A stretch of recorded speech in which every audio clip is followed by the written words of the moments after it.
मंठा तालुक्यातील माहोरा गावात अवैध दारू विक्रीच्या विरोधात महिलांनी आज आक्रमक भूमिका घेतली।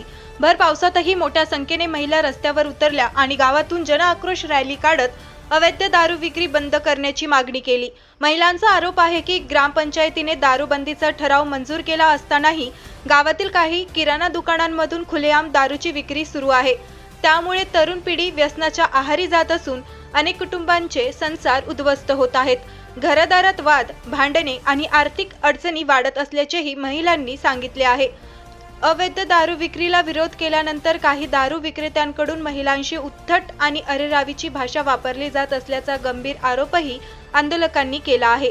त्यामुळे महिलांमध्ये संतापाची लाट उसळली असून यावेळी प्रशासनाविरोधात घोषणाबाजी करत महिलांनी शेवली पोलीस ठाण्याने तात्काळ कारवाई करून गावातील अवैध दारू विक्री कायमस्वरूपी बंद करावी अशी मागणी केली आहे।